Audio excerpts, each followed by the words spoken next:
rotonda et puis son monde à lui, son monde son bestiaire entre guillemets d'animaux métalliques.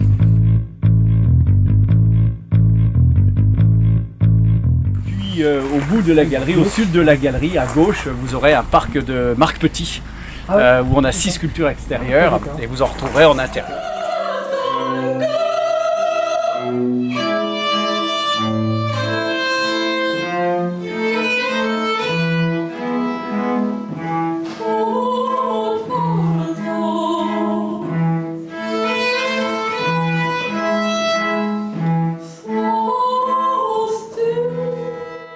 Amoureux, voilà. On évolue on l'aime de plus en plus en fait à force de la voir, une œuvre d'art sur laquelle on a craqué. Ouais. Parce qu'on a eu un coup de cœur, vraiment, oui. Ouais. Ben, on n'analyse pas en fait, ça vient, comme ça vient du cœur, on n'est pas capable de l'expliquer en fait, c'est une émotion. Oui, c'est vraiment de l'émotion pure. Hein. Ouais. Comment vous trouvez le lieu ici ? Extraordinaire. Magique.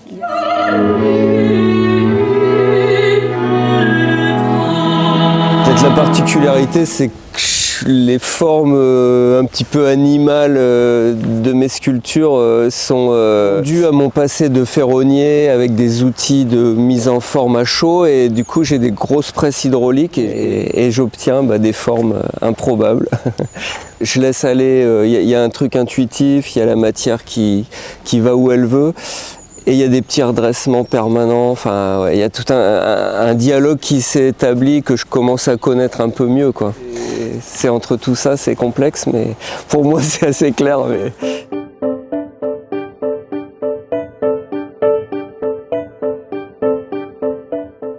Alors cette série des 4 chevaux de l'Apocalypse clôt un travail de 3 années sur l'Apocalypse, en partant de la tapisserie d'Angers au départ, mais au fur et à mesure du temps, en fait, je m'éloigne pour plus m'interroger sur le texte. Ils fonctionnent individuellement. Chaque tableau est composé de manière à ce qu'il fonctionne individuellement. On commence par le blanc, le rouge, le noir et le livide à la fin.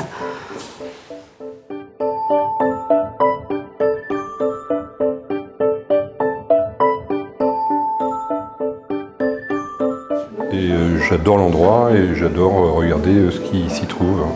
J'ai découvert l'art ici d'ailleurs que je ne côtoyais pas avant.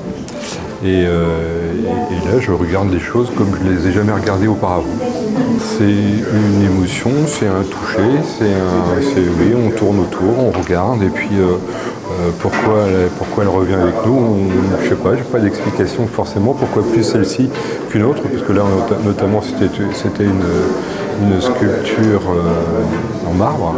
C'est une rencontre d'abord et ça devient une émotion peut-être, ouais, dans ce sens-là.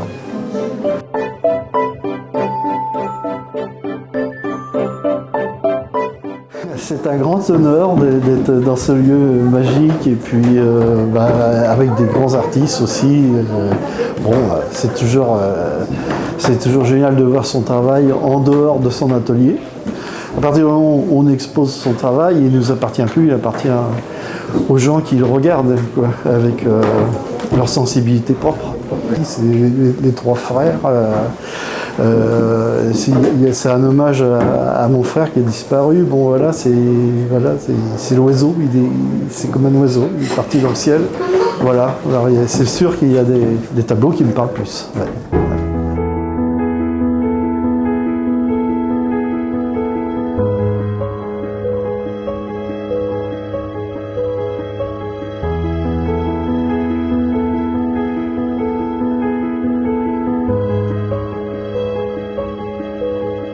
Qu'est-ce que vous pensez du lieu ?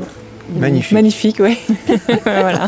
Bon, là, c'était facile. Magnifique. Magnifique. Même sous la pluie, magnifique. Nous sommes venus voir l'exposition parce qu'on aime particulièrement un artiste, Fabrice Gorget. Les couleurs, les dessins, ce qu'il fait. On peut imaginer plein de choses dans ces tableaux.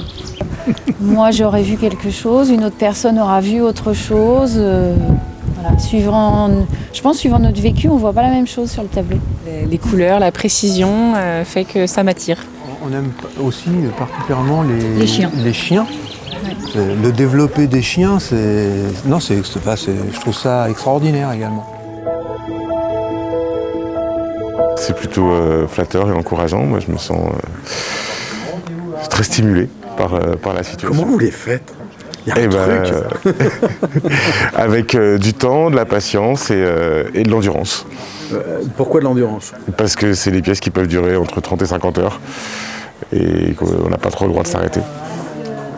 Donc vous sculptez l'œuvre au fur et à mesure. C'est que du modelage, de l'assemblage, morceau par morceau, un par un. Donc du coup, moi je dois continuer à coller tant que c'est pas complètement sec. Donc je peux faire des pauses en remouillant certaines parties, mais je peux pas remouiller tout. J'ai besoin que ça sèche pour continuer.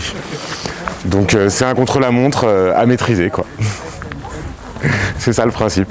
C'est un peu fou, ça rentre dans le cadre.